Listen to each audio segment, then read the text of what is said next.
a big shock to me when I got the death penalty. I was scared. Over 50 women are currently imprisoned on America's death row. So many of these cases are horrible crimes. How did this person come to do an act so violent? They were wives, mothers, young women with their whole lives ahead of them. So how did they end up on death row? She was seen as evil. People said she was evil. She was an active participant in this horrific murder. We examine the crimes of 7 American women who were condemned to die. She cold-bloodedly murdered her own son. These people were kidnapped and buried alive. Nadine Smith told her, "You will die a slow death." And we discover what happened to them. She apologized to the families of the victims. Some escaped the death chamber. I came 2 days away from my execution. I had a fear of being strapped to that gurney. Others were not so lucky. In 1 year, the 3 women on death row were all executed. It was a terrifically cruel crime. I think justice was done. I've never wanted to die. I lost everything I ever cared about. Everything. Almost like every day is your last. I want to stay alive for me. If I'm going to die in here, I'm going to die for my truth.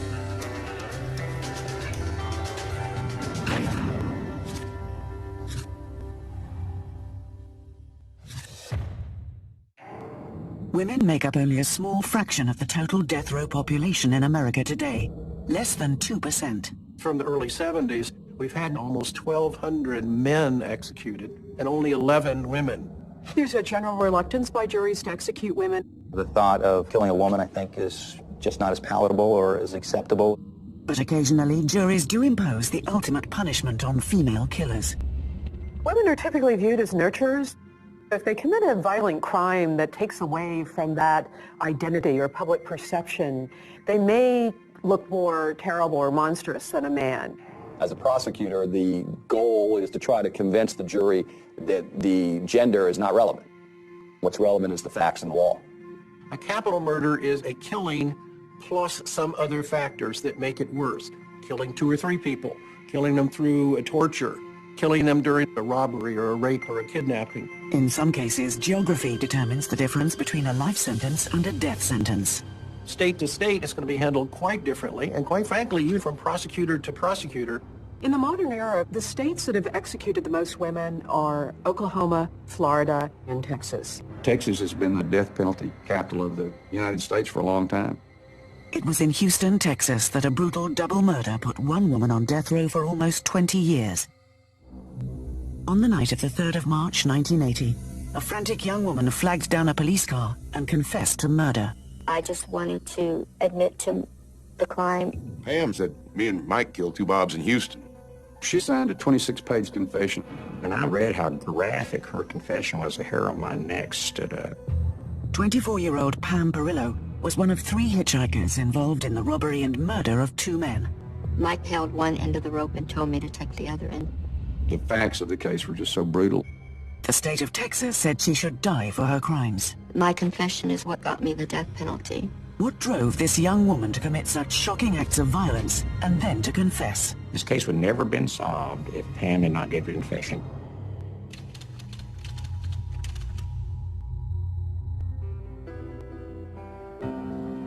Pamela Lynn Perillo was born in 1955 and grew up near Los Angeles. She remembers a deprived childhood that was scarred by abuse. My mother used to whip us with curtain rods and extension cords. My father started drinking and molesting me and my older sister. She'd been in like 8 foster homes. Started using drugs when she was not even a teenager. Eventually, Pam dropped out of school and took to the streets. I used heroin every day. Did whatever we had to do to get the money. A lot of burglaries. Pam fell pregnant aged 22 and gave birth to a son, but continued her self-destructive lifestyle. I was working as a topless dancer. When she was 24, Pam met Linda and Michael Brittle. Mike had been an inmate in San Quentin. News media claimed he was one of the most evil people that had ever lived. He was just one of those guys who enjoyed being a crook. Linda had met and married Mike while he was in prison. Mike was out on parole in early 1980 when the couple befriended Pam. Within weeks, Mike Brittle had robbed one of Pam's customers at a topless bar. I was with Mike and another man when it happened. Mike and Linda fled to Arizona to avoid arrest. They phoned and invited Pam to join them. The police was looking for us, and so I agreed to go. The three all got together and they were basically hitchhiking across the country. We were all pretty much heroin addicts. Speed, PCP, all kinds of pills. The trio ended up in Houston, where they eventually met 30-year-old Robert Banks. Bob Banks had just moved to Houston. He happened to notice three hitchhikers on the 610 freeway. He asked us if we would help him move. Robert Banks let the three hitchhikers stay, even taking them out to a rodeo the following night. Every time he paid for something, he paid with a $100 bill. Brittle remarked at the rodeo, "We got a pigeon here." We all started discussing that we were going to rob him. After the rodeo, a friend of Banks, 26-year-old Bob Skeens, turned up at the house. Bob Skeens arrived to help him finish his move, and they all kind of hang out together that night. The next morning, Banks and Skeens went out to get some coffee and some donuts. According to Pam, Mike decided to ambush the men when they returned with breakfast. Mike was in the closet, and when they came back, Mike came out and had a rifle. Told him to lay down on the floor. Banks didn't want to, and Mike hit him with the butt end of the rifle. Mike told Linda and I to go to the garage and find some rope. He had me and Linda tie Banks up. Then we took Bob Skeens to the other bedroom and tied him up. They started ransacking the house looking for things to steal. The plan was take the money and leave. But Mike said that we couldn't leave them alive because they had seen us. The court records tell two different versions of what happened next. And they decided to kill these two guys. They set Linda out to sit outside in the car. Mike put the rope around Robert Banks' neck. Mike gets on one end of the rope, and Pam gets on there, and they simply pull on it till he dies. But Pam alleges that Linda was inside the house during the murders. Linda was in the back bedroom with Skeens. Mike put the rope around Banks' neck. He said, "Y'all are going to be a part of this too." He told me to take the other end and pull. And then he called Linda out there and had her do the same. When you choke somebody to death, they don't die within a minute or 2 minutes. It takes about 7 minutes for someone to die. Bob Skeens could hear Bob Banks being killed and knew he was going to be next. After Banks was murdered, Pam says that Mike told Linda to pack the car. Pam stayed with Mike. When they get through killing them, they decide to eat the donuts and coffee the two guys had brought. The three killers drove Bob Skeens' car to Dallas, then caught a bus to Denver. There, they pawned items stolen from Robert Banks' house. I couldn't believe that what happened had just happened. Mike told me that he would never let me out of his sight after what we did. He threatened to kill me. On the 3rd of March, 1 week after the murders, Pam says she crept out while Mike was sleeping to call the police. As I was on the phone, Mike came out of the room. He tried to hit me over my head. She ran outside, flagged down a police car. Pam said, "Me and Mike killed two Bobs in Houston." I'm admitting to my part in all of this. She gave a 26-page graphic written confession admitting everything. The police kept Pam in custody and arrested Mike and Linda Brittle.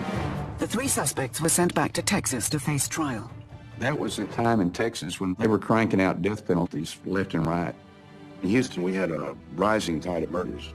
Presented with her 26-page confession, the jury convicted Pam Perillo. My confession is what got me the death penalty. I was very young. I was scared.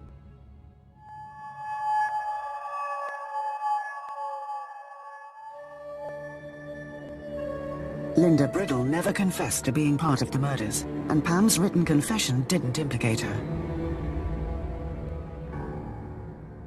Linda hit the jackpot on that one. She should have at least gotten some years in the penitentiary.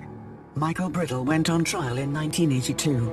Linda's testimony against him sealed his fate.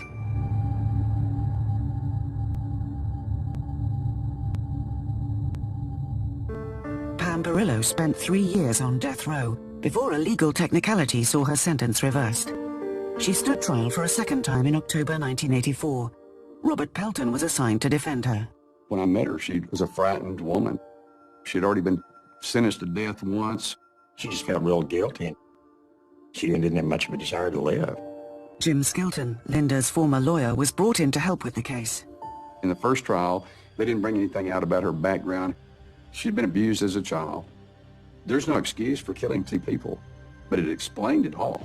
The prosecution compelled Linda Brittle to give evidence against Pam. Linda was turning state evidence on me and claiming not to even be in the house. She kept lying. Also damaging to Pam's defense were the crime scene photos. What happened to those 2 Bobs was tragic. The photographs were something you couldn't even imagine.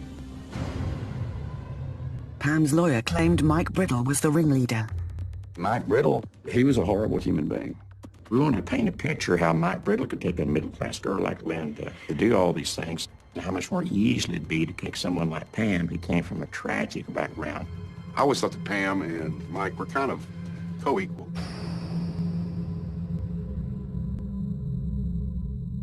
You know, the death penalty came back. I just really felt kind of sorry for her. She probably did deserve the death penalty. Just thought it was a really sad situation. Perillo was sent back to death row. She was twice scheduled to be executed. I didn't have a fear of death, but I had a fear of being strapped to that gurney. I kept going over in my mind what I was going to say to the victims' families at my execution. Both times, she was granted a stay of execution. I came 2 days from my execution. I was walking into the visiting room to say goodbye to my family. The phone rang. It was my attorneys, and they said the Fifth Circuit has just given you a stay. I was jumping up and down. The officer, she was jumping up and down with me. But a fellow death row inmate was not so lucky. Carla Faye Tucker was my best friend for many, many years. We grew up on death row together. I learned what it was like to have a real sister. Tucker was executed in February 1998. I got very angry at God when they executed Carla. I threw my Bible away. I had to realize it wasn't God that took Carla. She was ready to meet him. I miss her a lot. In 1999, a court of appeal again reversed Pam's death sentence. It was like this weight was just lifted off of me. They claim I had a conflict of interest because I had represented Linda in an earlier trial and took her on as a witness in Pam's trial. Perillo chose not to stand trial again. My son told me, Mom, please don't take that chance again. Instead, she accepted a life sentence with the possibility of parole. Pam was finally off death row. I went 20 years on death row without being able to touch my son because death row inmates visit behind glass. Now I'm able to hold my grandbaby. I've grown up a lot in here. I just want my life to mean something, that my experiences would deter somebody in another direction. She'll never be able to make up for what she did, but she's trying to help people now. What we did was wrong. It's not anything that goes away or that I ever stop thinking about. I'll never be able to give back what I took, and I pay for that every day. When Women on Death Row continues. Rex Conley was brutally murdered. How young is too young to be executed? I had just turned 18. And later, we began to receive word that all 3 would be executed.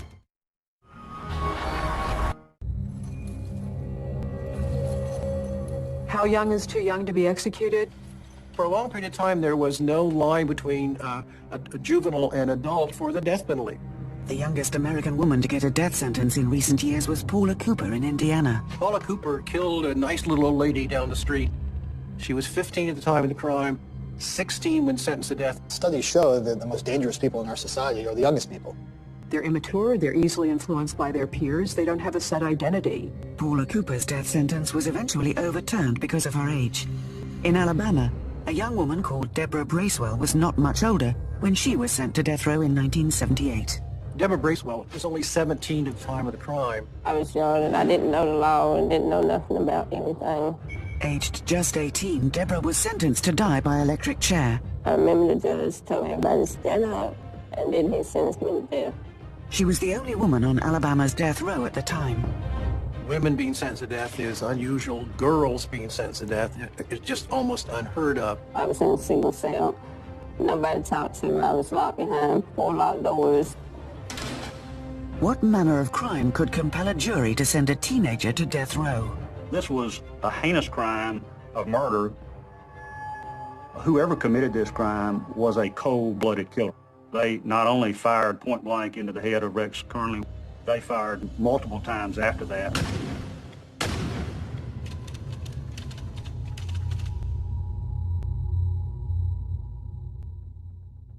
Early one summer morning in 1977, the body of 43-year-old Rex Carnley was found lying in a pool of blood at the petrol station and grocery shop he owned in rural Alabama. 3 months passed. Then, on the 2nd of November, 27-year-old Charles Bracewell and his wife, 17-year-old Deborah, were taken into custody on unrelated theft charges. Investigators also had reason to believe that the two were involved in the murder of Rex Carnley.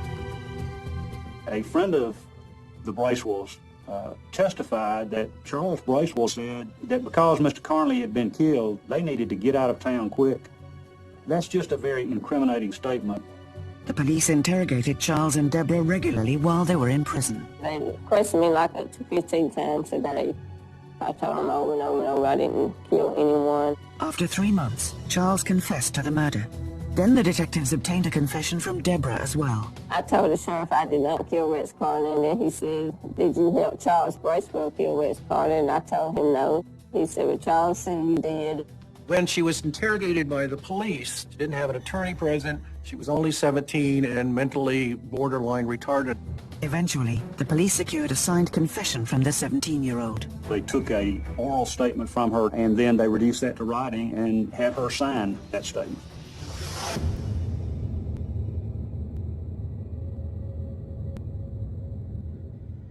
Deborah Bracewell and her husband, Charles, went to Rex Carnley's store to rob Carnley.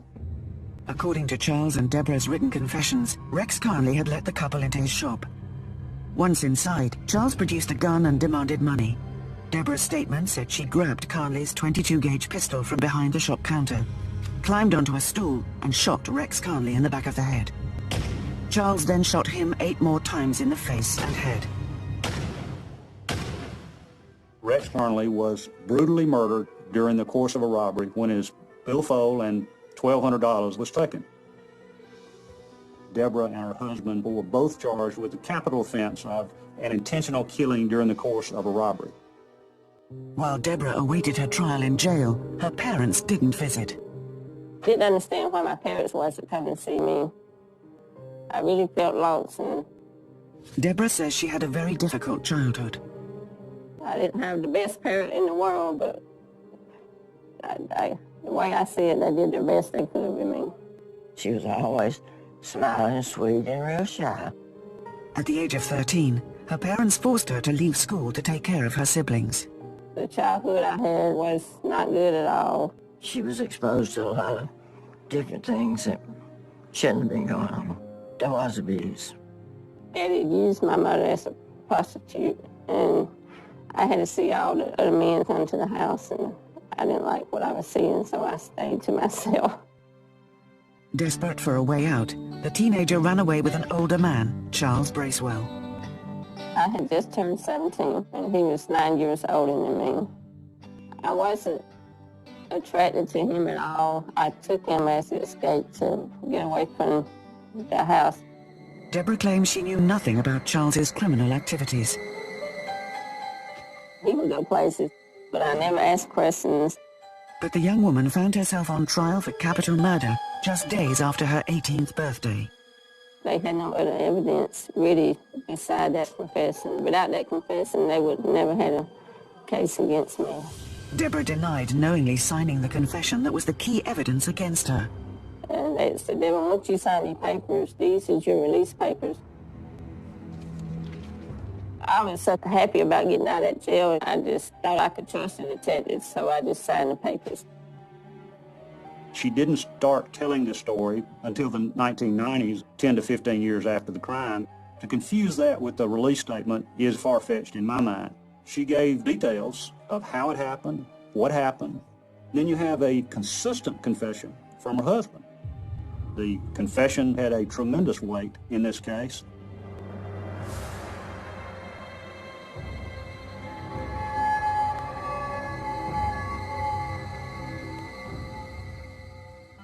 I remember the judge He asked me, did I have anything to say before he passed the verdict, and I told him, yes, I do. I would like to say I'm innocent. Then he sentenced me to death. I really didn't know what to think. I had just turned 18. I found out that she got the penalty from the family and from the papers. It was a terrible feeling. Back then, I was the only lady on death row. It wasn't a good feeling at all. It was tough. The question about what is appropriate as far as an age to be sentenced to death is an interesting one. Today, the law is that a 17-year-old would not be put to death. The United States Supreme Court says anyone under age 18 should not be executed. There are cases in which kids do terrible kinds of things and probably deserve the death penalty. Nonetheless, the court has said they are not fully responsible for their behavior and therefore should not have full punishment. In 1981, Deborah's life was spared when the Alabama Supreme Court granted her a new trial because she'd been interrogated without a lawyer aged just 17. It all centered around the court's viewing of that confession, and her age at the time, her case was reversed. I was retried, and I was found guilty again. Instead of them giving me the death penalty, they gave me life without parole. Deborah has spent over 30 years in prison for a crime she committed as a teenager. It was been lonesome. I don't suppose I have a Christmas since I'm outside. I do feel that Deborah serves her time. I think she needs to have a little life of her own. Alabama society has said that she has not paid her debt. Will 32 years in prison make up for someone's life? I have to say no. It's an individual question based on what you believe is right and what you believe is wrong and what you believe is just. They do lock innocent people up. So I'm a living testimony of that. I was a 17-year-old in jail, uneducated. They took advantage of me. That hurts. Deborah has turned to religion as a means of coping with living the rest of her life behind bars. Even though I'm in prison, it didn't turn out bad. I'm free on the inside, and that's what really counts, what you are on the inside. In 2001, Oklahoma carried out more executions than any other U.S. state. Oklahoma is the most conservative state in the Union. We are a law and order state. There's a very low tolerance for crime, very much a sense of biblical justice. At the time, 3 women were on Oklahoma's death row. 61-year-old Nadine Smith, 40-year-old Marilyn Plants, and 41-year-old Wanda Jean Allen. They had all been condemned for crimes that shocked the community. Nadine Smith told her, "You will die a slow death." Marilyn decided they were going to kill him tonight. Wanda Jean Allen had killed before, so this was not the first time. After years on death row, the women had exhausted their appeals. Execution dates were set and death warrants signed. It was a big deal because Oklahoma was about to execute its first woman. Public opinion was fiercely divided. We have the death penalty to uphold the value of life. There was justice that had to be carried out. It's an act of first-degree murder by the state as a punishment for first-degree murder by the perpetrator. For life, that was the only justice equitable to the crime that was committed. Condemned to die by lethal injection, the 3 women on Oklahoma's death row had one last chance to appeal for clemency.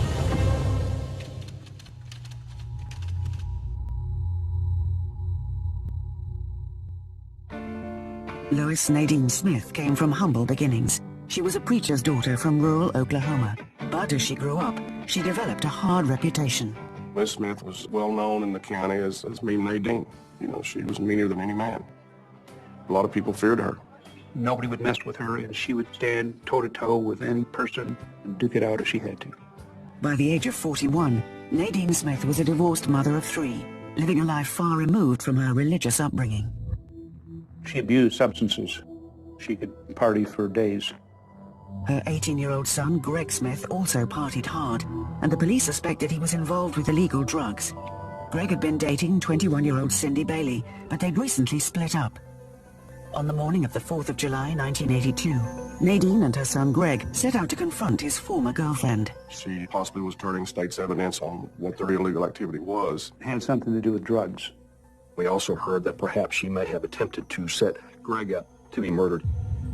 The police are not sure exactly why Cindy was targeted, but that morning, Nadine, Greg and his new girlfriend, Teresa Baker, drove to a local motel where Cindy Bailey was staying. Nadine had been up all night drinking. May have been taking some drugs. They asked Miss Bailey if she wanted to go partying with them, and she said yes, so she got in the car with them. As the four drove towards Gans, Oklahoma, the mood in the car turned nasty. Nadine accused the frightened girl of plotting to have her son Greg killed. Cindy denied the rumor. Nadine Smith told Cindy Bailey that she would never see Cherokee County again. She put on some black gloves and began to choke Cindy Bailey. She took a knife and stuck it into the neck. She had twisted the knife while it was stuck in her flesh in an attempt to torture her. The group drove Cindy to the home of Nadine's ex-husband, Jim Smith. There, Nadine held Cindy Bailey in a chair at gunpoint, taunting her by pointing the gun at her head. Jim Smith attempted to talk her out of it. He talked to Greg and said, "Greg, you've got to stop your mother." Jim Smith left the house, but Greg and Teresa stayed behind with Nadine. She shot Cindy Bailey. Nadine handed the gun to her son Greg. While he was reloading the gun, she jumped on the neck of Cindy Bailey. Nadine was essentially out of control. What happened was an act of pure defensive anger about this woman being threatening to her son. Nadine fired several more shots into the body of Cindy Bailey.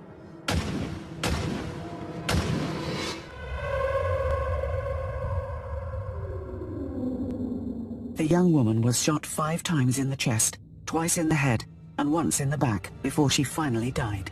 Nadine put the gun in Cindy Bailey's hand, and they left.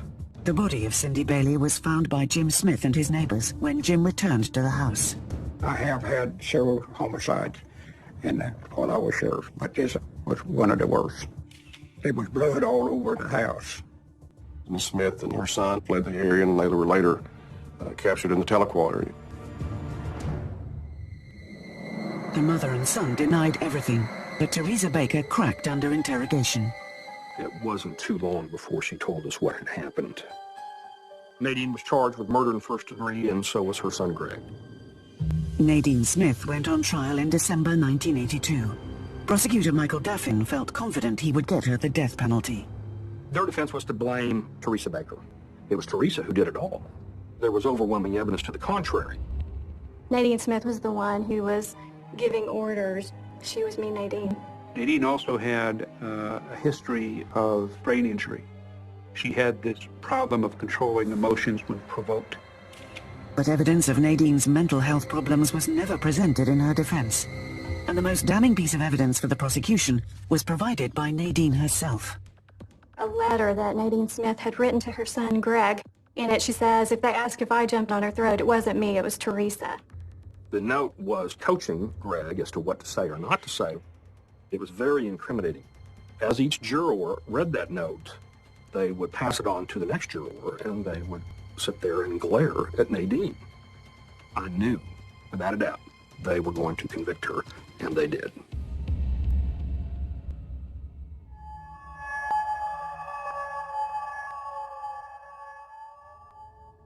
In later appeals, Nadine claimed the trial was flawed because she shared the same lawyer as her son. The lawyer would make decisions protecting the son and to the detriment of the mother.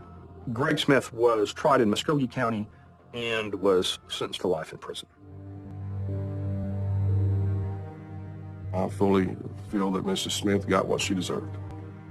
I defy anybody to read the transcript of this trial and not be outraged by what Nadine Smith did to Cindy Bailey. The death penalty was the appropriate penalty. Nadine Smith was put on Oklahoma's death row, where she lived for 6 years before being joined by Marilyn Plantz in 1989.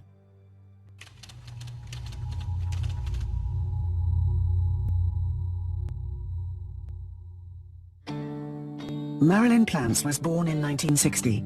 She grew up in a country town near Oklahoma City. She was always a fairly quiet, reserved kind of girl.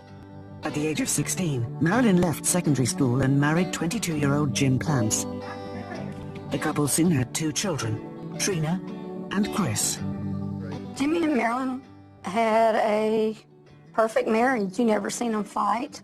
Jim Plants worked in the Daily Oklahoman press room since he was a teenager, and he was working nights. He was a wonderful father and husband. Just a real outgoing, busy all the time guy. Absolutely loved his kids. But Jim Plants had no idea what his wife of 11 years was up to while he was at his night job. She had been leaving the kids at night and going out. 27-year-old Marilyn was leading a double life, partying with a younger crowd. She met Bryson about spring of 1988. Started dating him beginning of August. She's talking about getting rid of her husband. Our anniversary's next week. Oh, 11 years? Clifford Bryson was 18 years old and had a police record for petty crimes. Bryson was easily manipulated. She bought him clothes and she bought him alcohol. The lovers hatched several plots to kill Marilyn's husband. Bryson recruited a friend to help with the murder, 18-year-old Clinton McKimball. On the night of the 26th of August, Marilyn gave the go-ahead. Marilyn decided that they were going to kill him tonight. Handed each of them a baseball bat. At 4 o'clock that morning, while the children were sleeping, the three conspirators waited for Jim Plants to come home from work. They hear the key in the door. Jim was whistling as he came in, has his groceries. They come from behind with the 2 baseball bats and attacked him. And they just hit him a bunch of times in the head. Marilyn stayed in her bedroom until Jim had been beaten unconscious. She comes out and says, "That doesn't look like any accident." It was quite a bloody scene at that point. So Marilyn says, "You're going to have to burn him." Bryson and McKimball drove Jim in his pickup truck to a secluded area where they staged a fiery accident. They poured gasoline on him and in the interior of the car and lit it. As they're driving away, McKimball says he looks back. He sees Jim Plants raise up. He raised up, opened the driver's door, stuck out his foot before he was consumed by the flames, fell back over, and perished. 1 hour later, Jim Plants' vehicle was still burning when the police arrived at the scene. Foul play was immediately suspected. They could tell by the intensity of the fire. Jimmy's dead. Jim Plants' family rushed to comfort his wife, Marilyn, but the police were already suspicious of the young widow. She was just odd. She wasn't giving them the impression that they expect a wife to have after losing her husband. When Women on Death Row continues. It was cold and calculated. It makes you think, if this is not a death penalty case, what is? And later, a clemency appeal is really an appeal for mercy.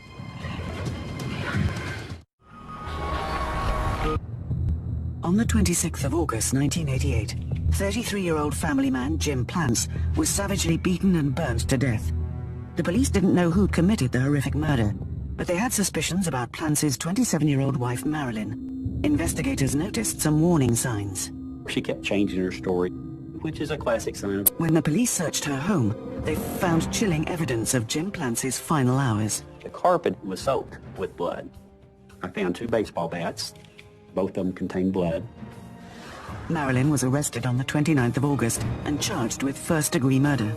Her accomplices, Clifford Bryson and Clinton McKimball, were picked up a day later. When they told us Marilyn was a suspect, we all thought, it can't be. She wouldn't do something like that. Not Marilyn. I mean, she was like a sister. The motive for this particular crime was money. Marilyn had him increase his insurance policy from $30,000 to approximately $300,000. It was cold and calculated. It makes you think, if this is not a death penalty case, what is? The trial began in March 1989. Despite the defense team's requests, the judge ordered that Marilyn Plants and her teenage boyfriend, Clifford Bryson, be tried together. Clinton McKimball, their accomplice, agreed to give evidence against them in exchange for life in prison. Her defense was, the guys did it. She wasn't involved. It was total denial.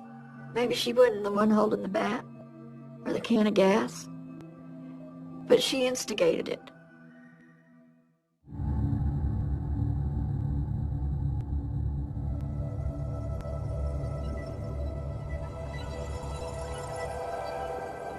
Marilyn Plants was transferred to death row, joining Nadine Smith. Another woman, Wanda Jean Allen, would be locked up with them just 1 month later.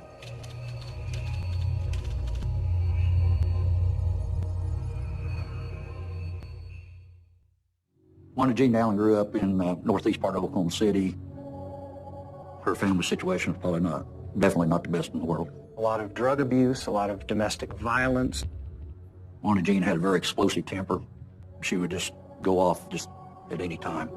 Age 21, Wanda Jean Allen was involved in a shooting death.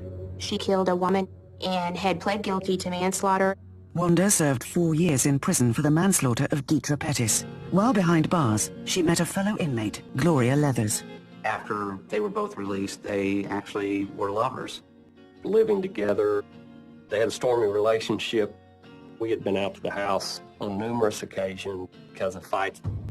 On the afternoon of the 1st of December 1988, Wanda Jean and Gloria had another heated argument.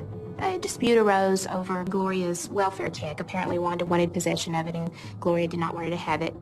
The dispute continued back at the couple's home. Gloria Leathers had decided to leave Wanda Jean that day. Gloria's mother had come over to help Gloria move out. Wanda was not happy about this and told her that if she couldn't have her, no one could have her. Gloria and her mother got in the car. Wanda Jean followed them in her vehicle. They pulled up in front of the police department. Wanda Jean had a gun with her. She confronted Gloria in the parking lot of the police department and shot her once in the stomach. A police officer heard the gunshot. He saw Wanda Jean Allen running with a gun in her hand. She jumped in her vehicle, took off. Gloria Leathers suffered a severe gunshot wound to the abdomen. 29-year-old Wanda Jean eluded the police for 4 days until they received an anonymous tip-off. She was arrested 70 miles south of Oklahoma City. Just before we started the official interview, I advised her of her rights again for the second time. And I told her, proceed to call from the hospital, and Gloria's passed away. She died about 20 minutes ago. Can we get you some tissue? I think Wanda Jean Allen had a lot of remorse about the crime. She loved Gloria. Wanda Jean was charged with murder. And lawyer Robert Carpenter was hired to defend her. State prosecutors then announced that they would seek the death penalty for Allen. Bob Carpenter had never tried a death penalty case before. He asked the judge to recuse himself from the case, and the judge refused. Her defense at trial was self-defense. She argued that Gloria had a garden rake and struck her with it. I asked her when she gonna come back home, you know. Okay. She got out with the thing in her hand. So I opened the door and I got the gun. I wasn't gonna let her hurt me. She tried to bring up something about a hand rake. We didn't see one in the car. According to later appeals, Wanda Jean's lawyer made a crucial error during the trial. Wanda Jean had an IQ of 70, so she was borderline mentally retarded. Her attorney did not even introduce into the trial her mental impairments. He wasn't able to hire a mental health expert. Wanda Jean had frontal lobe brain damage, but a jury never got to hear those things.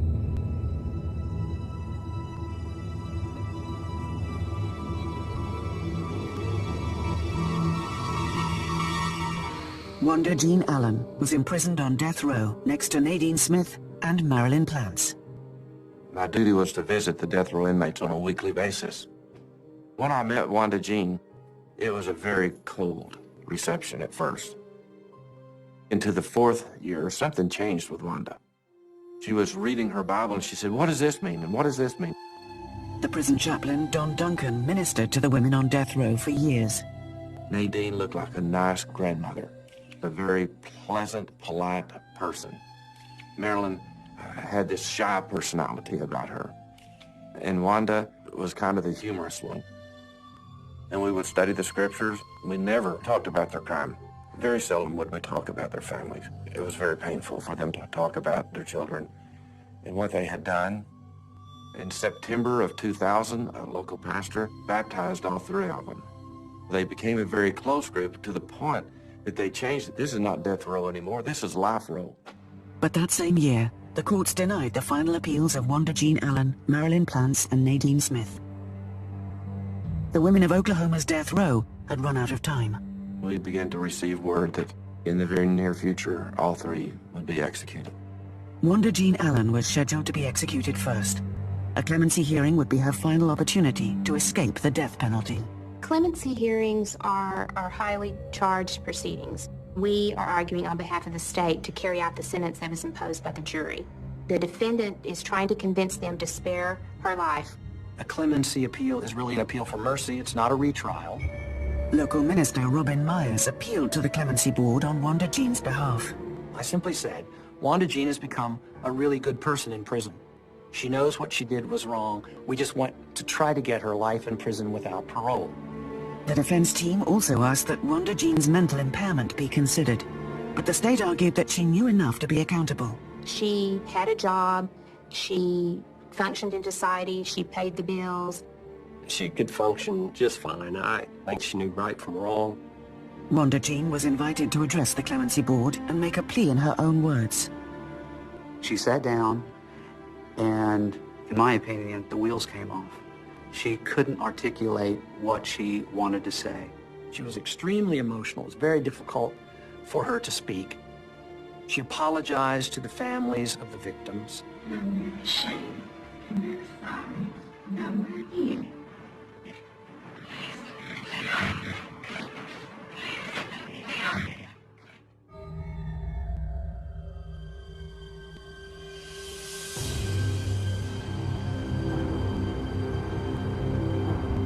When Wanda Jean was denied clemency, I lost all hope. She was devastated.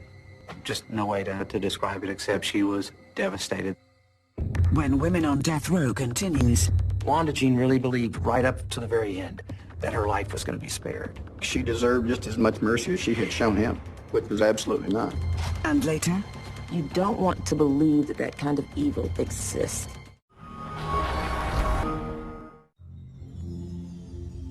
In 2001, 3 women were on death row in Oklahoma: Nadine Smith, Marilyn Plants, and Wanda Jean Allen. Their appeals had been exhausted, and Wanda Jean Allen was about to become the first woman to be executed in Oklahoma since statehood in 1907. There was a big protest that had been planned. The largest anti-death penalty march that's ever occurred in the United States. The executions take place in McAlester, Oklahoma, at the Oklahoma State Penitentiary. The Supreme Court was asked one last time to stay the execution. They did not. Her lead attorney, Steve Presson, had to say to Wanda Jean on the phone, "We cannot help you anymore." There was a long, long pause, silence on the other end of the phone, because Wanda Jean really believed right up to the very end that her life was going to be spared. Wanda Jean Allen was escorted to the execution chamber on the evening of the 11th of January. It's kind of somber mood all over the prison. If the inmates are well respected, at the time of the execution, a lot of the offenders on death row, they'll start banging on the door. That's their way of saying goodbye. Approximately 30 minutes before the execution, they'll start securing the offender on this gurney. Most families want to witness executions because it's the last thing that they can physically do for their loved one. 26 members of the victims' families came to McAlester to witness the execution of Wanda Jean Allen. We walked into this room, those blinds opened up, and you could see Wanda Jean laying on the gurney. I'm at the head of the gurney. I'm probably 18 inches from her head. We were able to talk with each other. The warden asked her, "Do you have a last statement?" She raised her head up and said, "Forgive them, Father, for they know not what they do." The first drug that is administered puts them to sleep. The second drug will stop the diaphragm, and then the third drug will kill the heart and the brain. Once the process has begun, it usually takes about 5 minutes. We have a team on standby to save the offender for any last minute stays. She raised her head up, looked over at us, stuck her tongue out, and that was it. She was gone.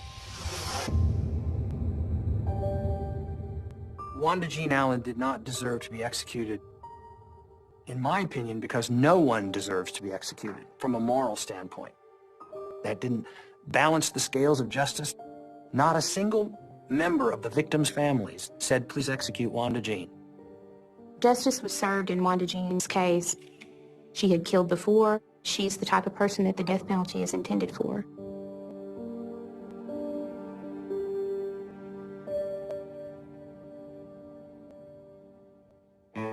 Marilyn Plants was scheduled to follow Wanda Jean Allen to the death chamber. Her accomplice, Clifford Bryson, had already been executed in June 2000. After we gave Marilyn her 30-day notice, she said, "Chaplain, can you teach me how to study the Bible for myself?" The clemency hearing for Marilyn Plants took place on the 17th of April 2001, 2 weeks before her execution date. She said, I take the full responsibility of what happened to Jim. I felt like she deserved just as much mercy as she had shown him, and which was absolutely not. Marilyn's daughter, now aged 21, pleaded for her mother's life to be spared. Marilyn Plance's attorneys pushed the argument of, well, you know, this is the only parent these kids have. Therefore, grant her clemency. I was hurting for Trina. Trina didn't want her mother to be executed.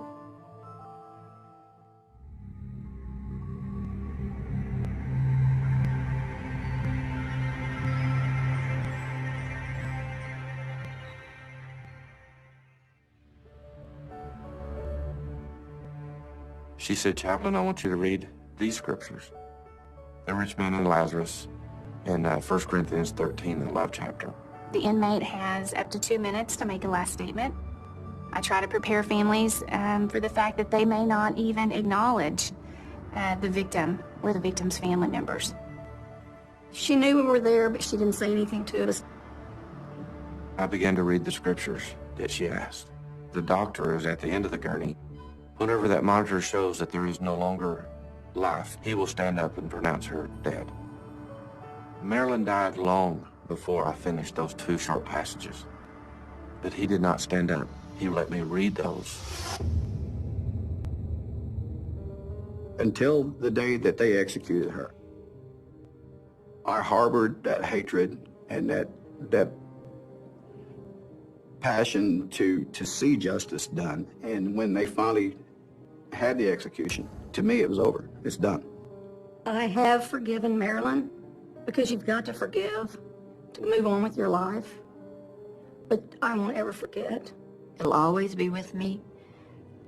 I think about my brother all the time. No, I couldn't forgive her.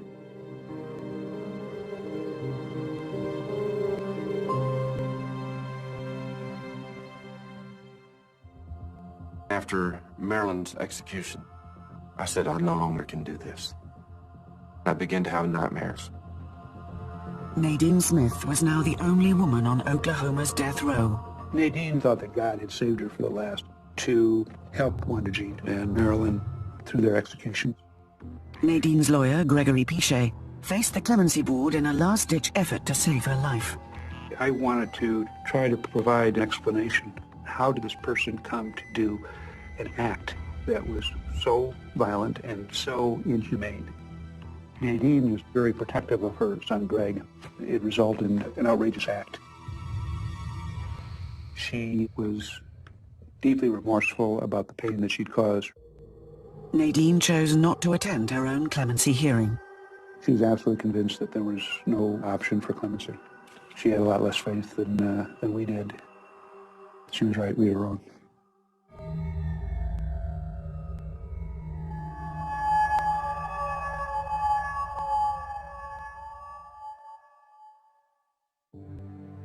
On the 4th of December 2001, Nadine Smith walked the same route to the execution chamber as her friends Marilyn Plants and Wanda Jean Allen. We were given an opportunity to see her for the last time before the execution. We talked about she was going to watch this football game from heaven. She was going to meet her Lord. She said her final words. She expressed her remorse to the family. Don Duncan had resigned as prison chaplain, but he kept a personal vigil as the woman he'd counseled for years was executed. I can remember looking at the clock about 20 minutes after, and I knew it was over with.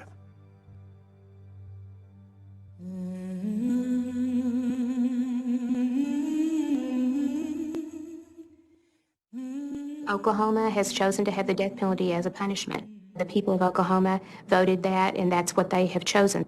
We kill people to prove how wrong it is to kill people. We're not just killing a murderer, we're dealing with a human being. If you're a person of religious faith, you believe every human being has value and worth. What about the value of the victim's life? Isn't that worth something? It's a process that leaves a lot of victims with a lot of grief. Nobody comes out clean. When you talk about justice being served for victims, there's going to be as many answers as you ask the question. For most family members that I work with, there is justice. The death penalty shows that we do have a lot of respect for human life, in that we do give the ultimate penalty when you take another person's life.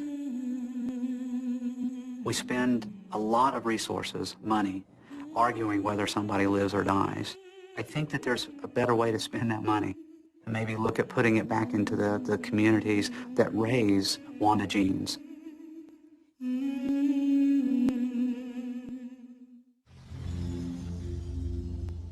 This is a case that cries out for the death penalty because of the cold, calculated nature of these Female serial killer. She was bold, very bold in her crimes. Here's a woman engaged in a very methodical plan to kill for money. Women tend to commit different crimes than men. They tend to kill someone close to them, family member, friend. Primary example of that is Judy Bueno Ano in Florida. You never would have thought Judy was a dangerous person, where actually she was one of the most dangerous women I've ever come in contact with.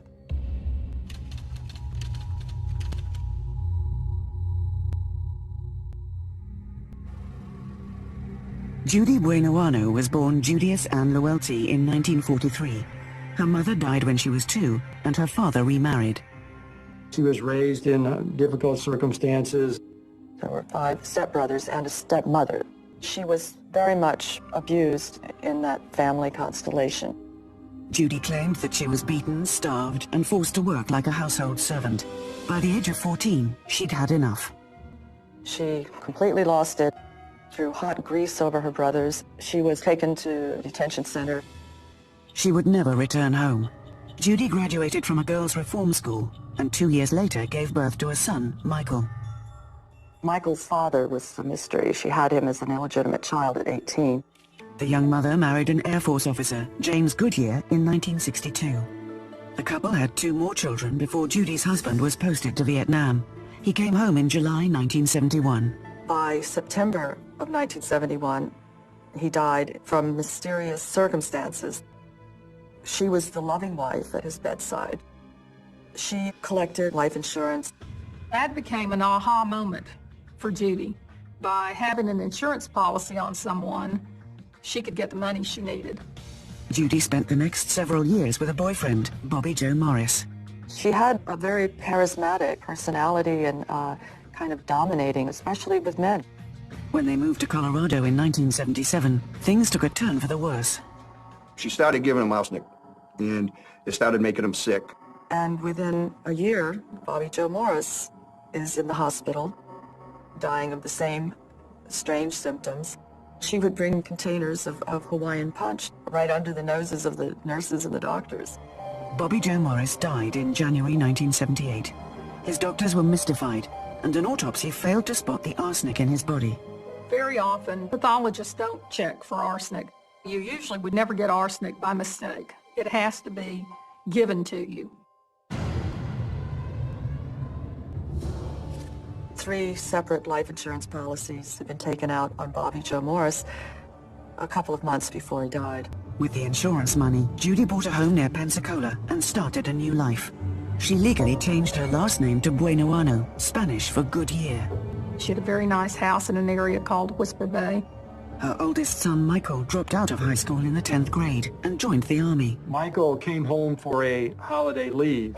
She starts giving him the arsenic. It didn't kill him. It just made him really, really sick.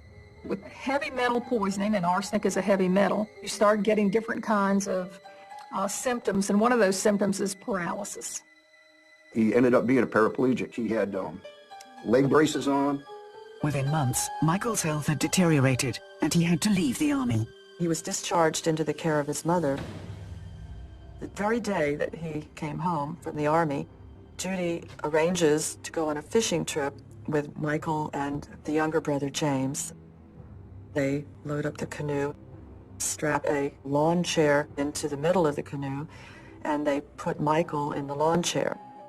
This here is the East River, and actually right over there is where Judy had put the canoe in. Judy and her two sons paddled up the East River. The police could only speculate about what happened next. She's out there on the river, she has the sons, and one drowns. The canoe had capsized. Michael, wearing these braces, went straight to the bottom. The fishermen found Judy and James in the water next to the overturned canoe. The debris was all around the canoe.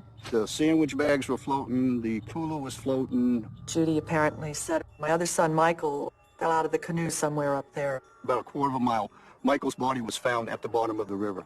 The police asked Judy how the boat had capsized. There were several stories. One was that she had hit a submerged log and that caused the canoe to tip over. One was that they were fishing and the line got caught in a tree. And then there was a snake that was in the canoe at one point. I think she just dumped him. He sank like a rock, boom, straight down. Judy's younger son, James, who was also in the boat, claimed he had no memory of the incident because he'd been knocked unconscious. Michael's drowning was ruled an accident, and Judy cashed in multiple life insurance policies on her son. This windfall allowed her to set up a business in Pensacola. She had opened a Fingers and Faces nail salon. She'd take on a whole new identity. She was very much the actress, and very good actress too. To act out emotional situations when she needs to while planning a cold-blooded killing is the hallmark of a sociopathic personality. Judy was a very evil person, a greedy person. She just wanted to be real important. The personality disorder I did see in her was narcissistic, which means that she thinks she can get away with what she does, that she's entitled to do what she does. In 1981, Judy found a new boyfriend, 34-year-old local businessman John Gentry. By the following year, she'd secretly taken out a $500,000 life insurance policy on Gentry. She began poisoning with some orange citrus tabs. John started getting some very strange stomach symptoms. Gentry stopped taking the pills, and according to him, this infuriated Judy. 6 months later, she surprised her boyfriend with happy news.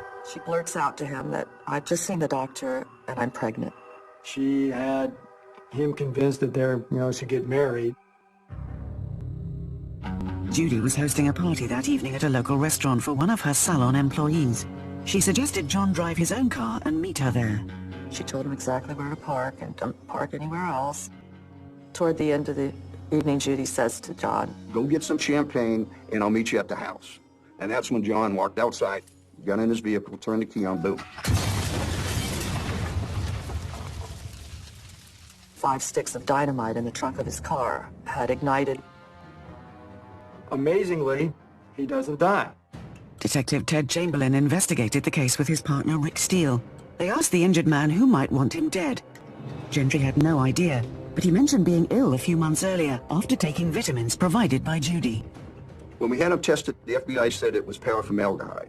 Paraformaldehyde is a chemical that is used for cleaning utensils in beauty salons. The police then discovered the $500,000 insurance policy on Gentry's life and knew they were on the right track. A search of the Buenoano home yielded evidence from the bedroom of Judy's teenage son. The same kind of wire that was found in his room was the wire that was used to run the bomb to the taillights of the car. The police suspected that Judy's son or another accomplice had planted the bomb at her request. They also found it interesting that Judy had booked an upcoming holiday without her fiancé. She had booked a world cruise. Mr. Gentry, her future husband, was not amongst the reservations. The failed murder attempt opened up Judy's life to police scrutiny. They started looking into her past loved ones. And what the detectives unearthed was chilling. People around her kept dying. There was a plan here of Judy Buenoano to kill family members for insurance proceeds. When Women on Death Row continues. You started to see Judy breaking. You don't know what happened in that canoe. And later, they're buried alive. It's the worst thing I've ever seen as a prosecutor. She was an active participant. In Pensacola, Florida, 40-year-old Judy Buenoano was suspected by police of the 1983 attempted murder of her boyfriend, John Gentry.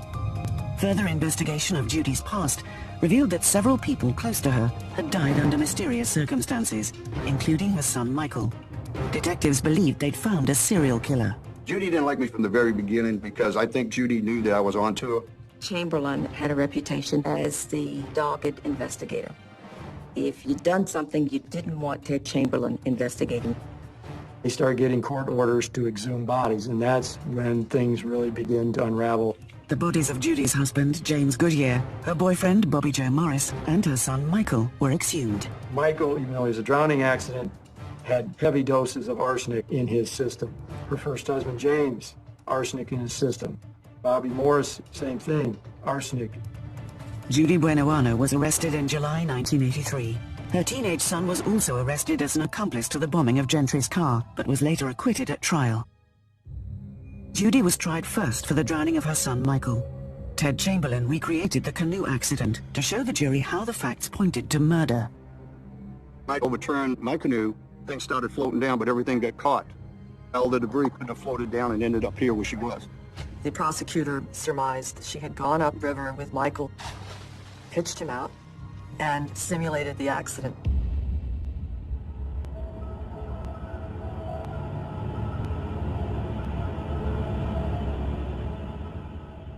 In October 1984, Judy stood trial again, this time for the attempted murder of John Gentry. She was convicted. Her third trial began 1 year later. She faced the death penalty for the 1971 murder of her husband. It was pretty much the talk of the town. The label Black Widow was affixed to Judy. She was very stoic, very silent, and very angry. You started to see Judy breaking, glaring at the witnesses on the stand. You don't know what happened in that canoe, but you sure gave the jury a real good show of what I did. And by God, you don't know, you weren't there. Judy's dramatic denials on the witness stand could not outweigh the scientific evidence of arsenic poisoning. The only real evidence were the actual bodies themselves. The silent testimony of the dead were her biggest witnesses against her.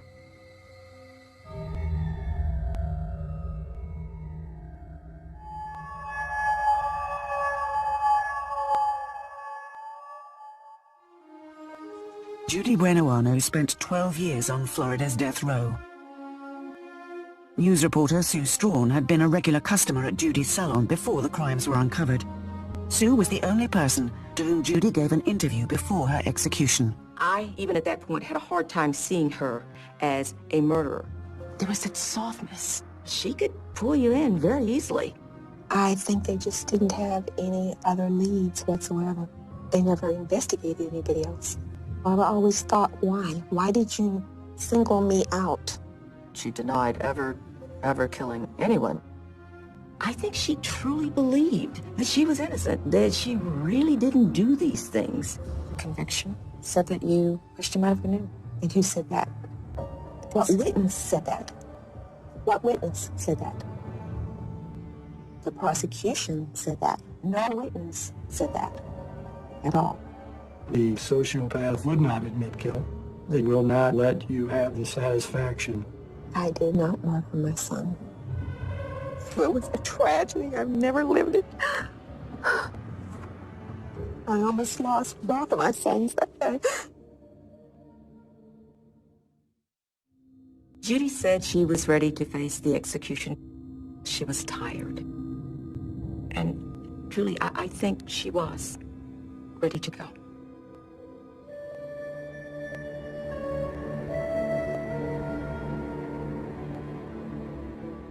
Don't be fooled by me. Don't be fooled by the face I wear. For I wear 1,000 masks. Her head was shaved. They sat her down in the chair. The fellows strapped her in. Masks I'm afraid to take off. And none of them are me. They put the mask over her. They asked if she had any last words, and she just shook her head no. Pretending is an art that's second nature to me. But don't be fooled. For God's sake, don't be fooled. She was the first and last woman to die in Florida's electric chair. I didn't hurt for Judy. I hurt for her family. Judy's children defended their mother to the end. Personally, I don't believe in the death penalty. But of all the death sentences, hers was probably the most deserved. Was justice served? I still wrestle. You want to see the good in every person. You don't want to believe that that kind of evil exists. A few years after Judy Buenoano's execution, Florida's female death row lay empty. But a shocking crime would soon give the state a new condemned woman. In the summer of 2005, the city of Jacksonville, Florida, reeled from a horrific double murder. The Sumners were kidnapped from their home. They were driven out 40 miles and buried alive. It's the worst thing I've ever seen as a prosecutor. The police followed a trail across state lines in a cat-and-mouse game that eventually led to the capture of 4 young, vicious killers, 3 men, and at the center of it all, a 23-year-old woman called Tiffany Ann Cole. Cole knew the Sumners. Tiffany Cole's parents were friends with the Sumners, and she ultimately was involved in their murder. This was a death penalty case because of the gruesome, heinous nature of the killing. But what role did Tiffany play in the shocking crime? Tiffany Cole tried to say that she was just a minor participant in the crime. And was it enough to justify a place on Florida's death row? Tiffany Cole was no angel, and she was not an innocent bystander.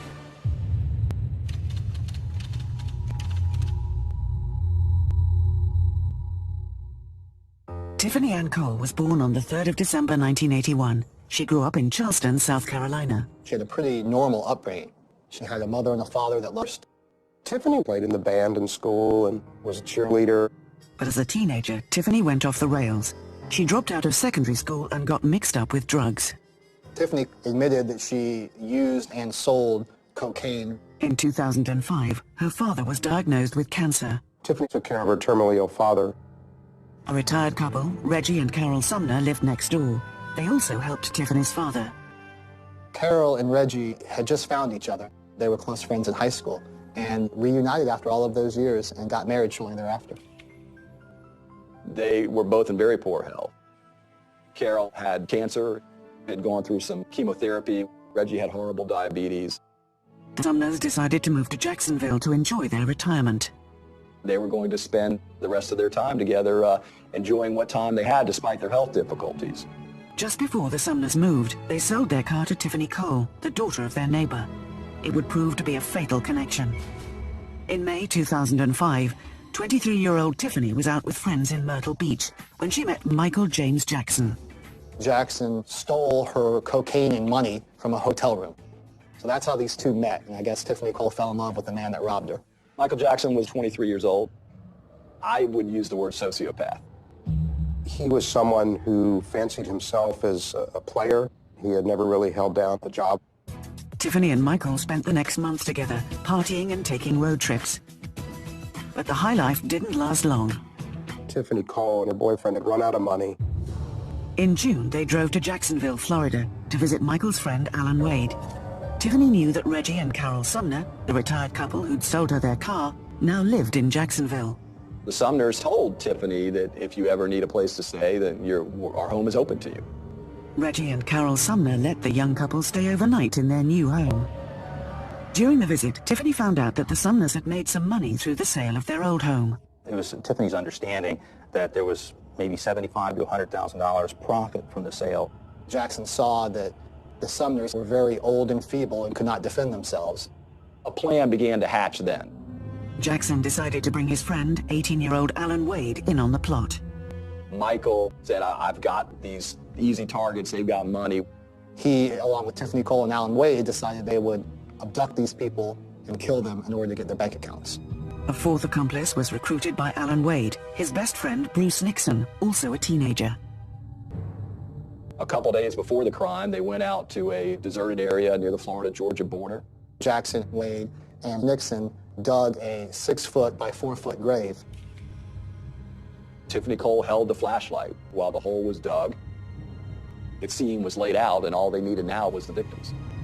When Women on Death Row continues, that dirt is rising, their chest is compressing, and they're buried alive. This crime could not have happened without her. In July 2005, 23-year-old Tiffany Cole and 3 young men plotted to commit a brutal home invasion robbery in Jacksonville, Florida. Their intended victims were a retired couple, Reggie dug a 6-foot by 4-foot grave where the Sumners were going to be placed.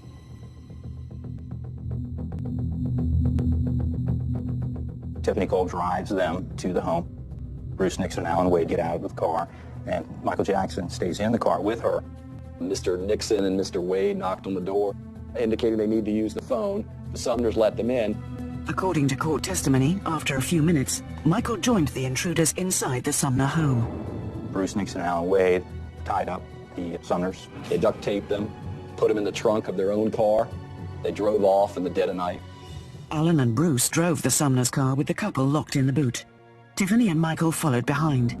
Tiffany waited by the roadside, while the 3 men drove the Sumner's car into the woods. The way to get money from the Sumners was to make sure that they weren't around to call the police when their bank accounts were being drained. Jackson and Wade forced the Sumners into this pre-dug grave, obtained their ATM bank information. They shoveled dirt on them. Slowly, as that dirt is rising, their chest is compressing, and it's becoming harder and harder for them to breathe. As the dirt reaches their mouth level, they end up inhaling the dirt, and they're buried alive.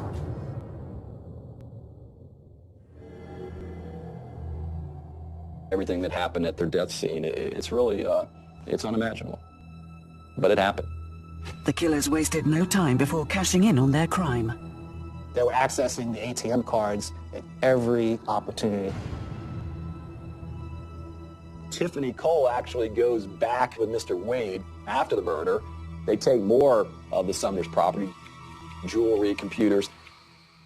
And Tiffany Cole was the one who was pawning the items for additional money. The Sumner's daughter, Rhonda, tried to get a hold of her mom and just simply could not get her on the phone and knew something was wrong and called the police. Police investigators feared for the safety of the missing couple. The Sumner's car had been found abandoned, and someone was accessing their bank account. They had pictures of Michael using the Sumner's ATM. Also visible on ATM surveillance cameras was the hire car Tiffany and Michael were driving. As the police worked to identify the mysterious cash point user, they received a surprising phone call from someone claiming to be Reggie Sumner. Jackson, believing that the ATM card had been shut off, called into the sheriff's office, pretending to be Reggie Sumner and asking the Jacksonville Sheriff's Office to turn on his ATM card. Unable to process and gave me the receipt. I contact the bank and become a diabetic, and she's got cancer and everything, and she took like a lot of medication. It was quite obvious to the sheriff's office this was not Reggie Sumner. This was not a 61-year-old frail man. Detective Meacham asked to speak to Carol. Michael Jackson gets Tiffany Cole on the phone. Is this Carol? Yes, that is. You doing all right? Mm-hmm. Just really tired. I understand. I understand that you may have some health problems. Mm-hmm. Cancer. Cancer? And liver. The authorities traced the call to Jackson's mobile phone. Police discovered a phone call to Triangle Rent-A-Car. A Mazda RX-8 was recently rented to a Tiffany Cole. In addition, each cash point transaction left a virtual trail that revealed the criminals had crossed state lines and were now in South Carolina. On the 14th of July, Tiffany Cole, Michael Jackson, and Alan Wade were arrested in a hotel in Charleston. Bruce Nixon was later apprehended at his home in McClenney. Nixon led detectives to the buried bodies of Reggie and Carol Sumner. In jail, Michael Jackson heard that Bruce Nixon had talked to the police. He took him to the grave site and everything. Oh my God, man. He took him to the...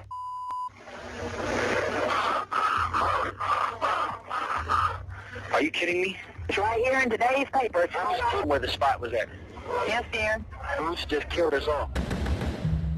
Tiffany confessed to her involvement to being the driver. to being at the side of the roadway while the Sumners were being buried. Did anybody tell you Reggie and Carol were dead? It was kind of like a situation that really wasn't talked about. You didn't have anything to do with helping dispose of the bodies? Yeah, all them boys. That's one thing I did not do. You got deal with all this. Everybody. What was the purpose of it? To get the credit card. What happened on July 8th, 2005, frankly, is the most heinous murder I've ever been associated with. Those words, buried alive, just resonated in this community like very few other murders have. This was a death penalty case because of the gruesome, heinous nature of the killing, the fact that it was premeditated. And in Florida, if a crime is committed for financial gain, that's considered an aggravator to lean toward the death penalty. Bruce Nixon turned state's evidence against the others. Michael Jackson was the first to go on trial. Lawyer Richard Kurtz defended him. Michael Jackson liked to talk. No, hell no. Listen. This was the plan. Tiffany gonna go in the house, get them all comfortable, relaxed. He thought he could talk his way out of this crime. So you told Alan and Bruce to put gloves on before they went in the house? No, my words were, if you're gonna use this, don't leave no fingerprints. I had to work with what he was leaving me, and he wasn't leaving me much. I'm gonna get some money out of there, you know what I'm saying? Sure. His central theme was I was a part of getting some money, a part of ATM withdrawals, but I had no idea that anybody was going to get hurt.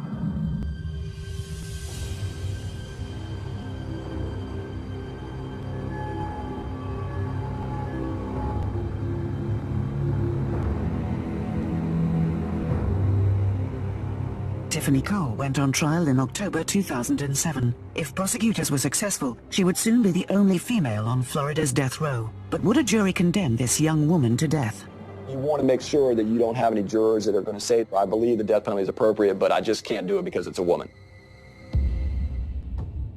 Tiffany Cole's defense team was trying to run kind of a two-pronged defense. Michael Jackson made me do it, and if you don't believe that, I never thought they were going to get hurt. I'm not going to say that Michael Jackson didn't have some influence.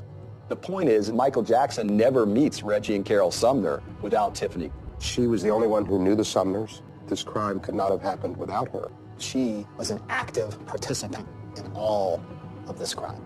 Beginning, middle, end.